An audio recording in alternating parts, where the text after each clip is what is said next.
चक्रवर्ती सम्राट महाराज भर्तृहरि जब युवावस्था को प्राप्त हुए तो युवावस्था में सबके हृदय में भोगाकर्षण होता है, सबको अच्छा लगता है।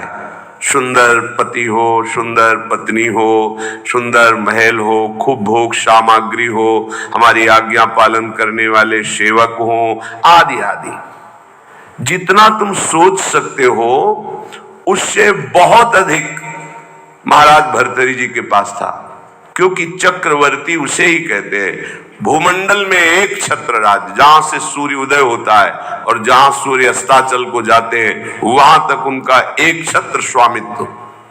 छोटे भाई विक्रमादित्य महान बलशाली, महान बुद्धिमान, कुछ कमी नहीं।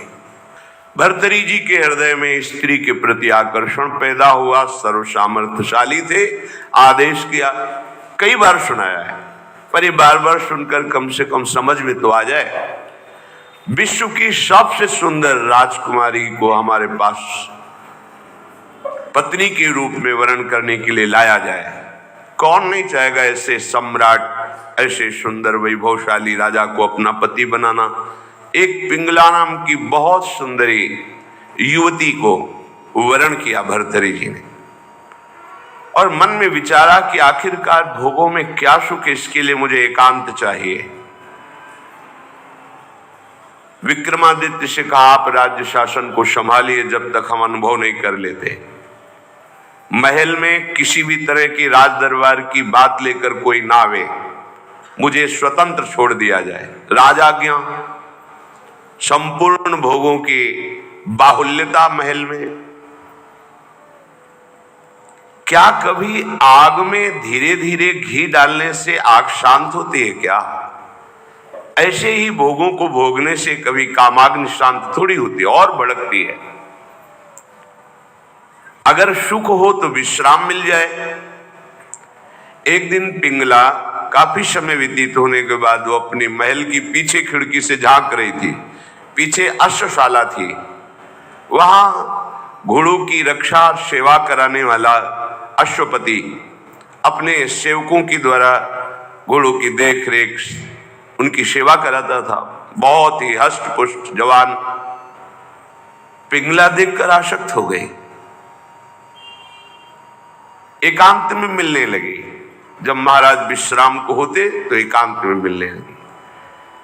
गुप्तचरों के द्वारा यह बात जब विक्रमादित्य को पता चली तो बहुत अंदर से पीड़ित हुए कि क्या करूं, अगर मैं कुछ कहता हूं तो कहीं संशय न कर लिया जाए, अगर कहता नहीं हूं तो ये राजा के प्रति बहुत ही बड़ा विश्वासघात हो रहा है, और वो मेरे भ्राता हैं, मैं ऐसा सह नहीं सकता।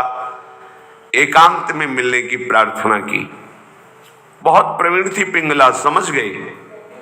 महाराज ने कहा, आज मेरा भाई मेरे से मिलना चाहता है, पता नहीं क्या समस्या है। उनका मुझे पता है, जाइए पहले आप पूछ कर आइए। राजा को आश्चर्य हुआ, मेरे तक बात नहीं पहुंची, इसको पता है।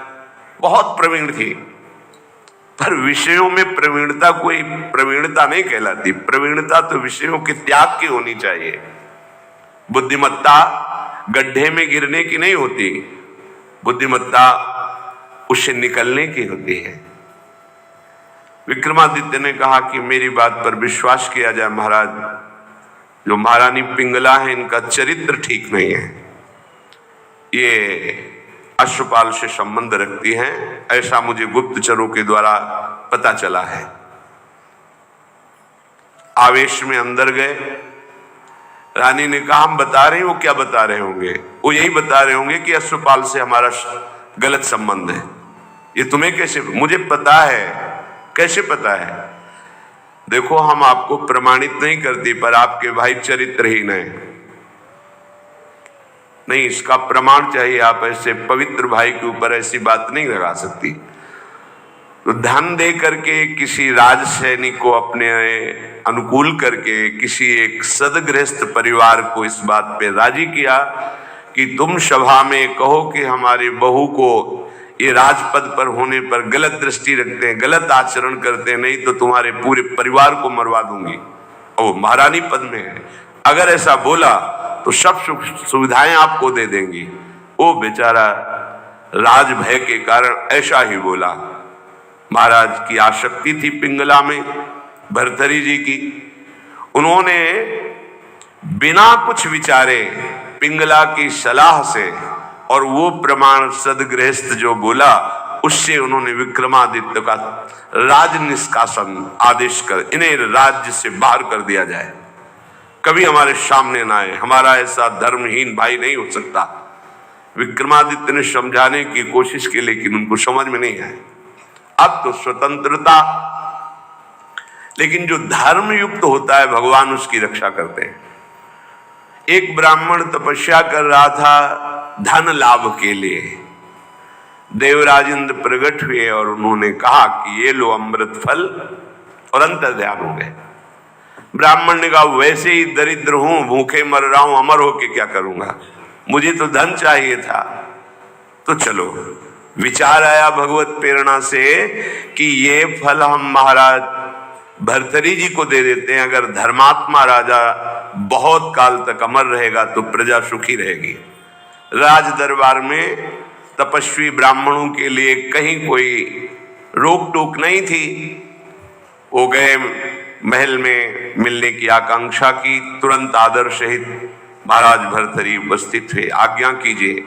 और उनका हमने तपस्या की थी धन प्राप्ति के लिए, पर मिला ये मुझे अमृत फल, क्या करूंगा अमर होकर, वैसे ही गरीब हूं। हमारी इच्छा है कि आप जैसे धर्मात्मा राजा यदि अमर रहेंगे तो प्रजा का पुत्रवत पालन करेंगे, और मुझे धन चाहिए तो आप धन दिला दीजिए और ये अमर फल ले लीजिए। अविश्वास की कोई गुंजाइश नहीं थी क्योंकि तपस्वी ब्राह्मण थे। महाराज भर्तरी ने आदेश किया जितना ये धन चाहे इनको दे दिया जाए। अमर फल लेकर एकांत में विचार किया कि मेरा संपूर्ण मन तो पिंगला में लगा हुआ है, मैं अमर होकर क्या करूंगा। यदि पिंगला अमर हो जाए तो जब तक जीवित रहूंगा ये हमारे साथ रहेगी। पिंगला को बुलाया और कहा महारानी ये फल खा लीजिए, हमारे देश के ब्राह्मण की तपस्या से ये अमर फल मिला है, इससे तुम मरोगी नहीं, अमर हो जाओगी। उनका आपको पता है कि अमर फल ऐसे नहीं पाया जाता, स्नान आदि करके देवार्चन करके हम पालेंगे, दे दीजिए। ले लिया। पिंगला ने विचार किया कि अगर मेरा मित्र अश्वपाल अमर हो जाए तो फिर हमारा मिलन होता रहेगा। एकांत में जब अश्वपाल मिला तो उसको अमर फल दे दिया कि तुम पालो इसे। उसने भी कहा हम पालेंगे, लेके चला गया। और उसकी परम आसक्ति थी महाराज के दरबार की नर्तकी वैश्या से। नवयुवती अत्यंत सुंदर।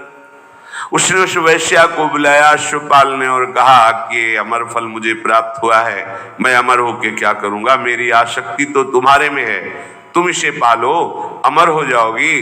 तो जब तक मैं जीवित रहूंगा तुम्हें देखता रहूंगा, तुमसे मिलता रहूंगा। वैश्या ने फल ले लिया। वैश्या ने विचार किया मैं जिस दरबार की नर्तकी हूं तो अमर होकर क्या करूंगी, नाचते ही तो रहूंगी। अगर मेरा महाराज अमर रहे तो अच्छा रहेगा। नर्तकी ने उनके निज महल के अंगरक्षक से कहा कि मुझे महाराज से मिलने की प्रार्थना की जाए और मिलाया जाए। महाराज कृपा करके मिले, क्या बात है। तो उनका मैं आपके दरबार की नर्तकी हूं, मुझे अमर फल मिला है, मैं आपको देना चाहती हूं। होश उड़ गए महाराज के, वही अमर फल। वैश्या से कहा कि तुम्हें किसी भी तरह का दंड नहीं दिया जाएगा, पर तुम सत्य बोलो, ये अमर फल कहां से प्राप्त हुआ है। उनका ये अमर फल मेरा एक मित्र है जो राज परिवार के घोड़ों की सेवा कराता है, अश्वपति, उसने हमें दिया है। और वो महल के पीछे ही था अश्वशाला। महाराज समझ गए। उसको बुलाया अश्वपति को और कहा भाई वैसे तो खड़े खड़े हम तुम्हारे सैकड़ों टुकड़े करवा सकते हैं, पर हम तुम्हें क्षमा करते हैं यदि तुम हमें सच्ची बात बता दोगे कि तुम्हें अमर फल कहां से प्राप्त हुआ है। डरते हुए भयभीत होकर उसने कहा महारानी पिंगला ने दिया है। होश हो गए। ओहो, मुझ चक्रवर्ती सम्राट से ये तृप्त नहीं है, अश्वपाल से आसक्ति, अश्वपाल महारानी पिंगला से आसक्त नहीं, वैश्या से। धिक्कार है इस काम को।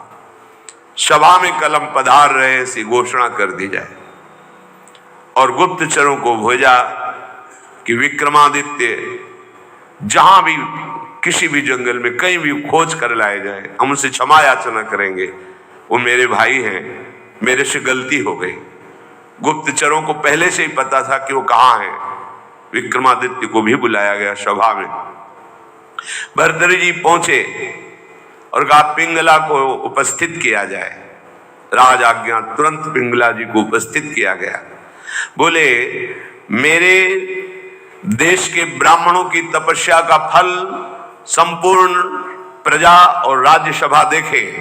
मैं अपनी तलवार से रानी का गला काटूंगा पर वो मरेगी नहीं, क्योंकि इसने अमृत फल खाया है। और तलवार खींचा, जे ही प्रहार कर वो चीख पड़ी, नहीं महाराज रुकिए। क्यों? तुम्हें संशय है? अमृत फल मिथ्या नहीं हो सकता। उनका मैंने पाया नहीं। क्या किया? अश्वपाल को दे दिया, क्योंकि मेरी आसक्ति अश्वपाल से। कुछ न किसी से फिर नहीं बोले। राज मुकुट सिंहासन पर रखकर और कहा विक्रमादित्य तुम इसका पालन करना, मैं ऐसे निकृष्ट संसार का आश्रय नहीं लूंगा। धिक्कार है। कैसा ये काम है जो मुझ चक्रवर्ती सम्राट से ये पिंगला तृप्ति का अनुभव नहीं कर पाई, विश्राम नहीं मान पाई। ये अश्वपाल से, अश्वपाल महारानी से नहीं, एक वैश्या से। धिक्कार इस काम की वृत्ति को, धिक्कार इस झूठे संसार के प्यार को। और घोर वैराग्य में जीवन व्यतीत किया और भगवान शंकर का साक्षात्कार करके ये वरदान मांगा कि कभी मुझे सम्मान से भिक्षा भी न मिले, क्योंकि ये सम्मान ही संसार के राग को पुष्ट करता है।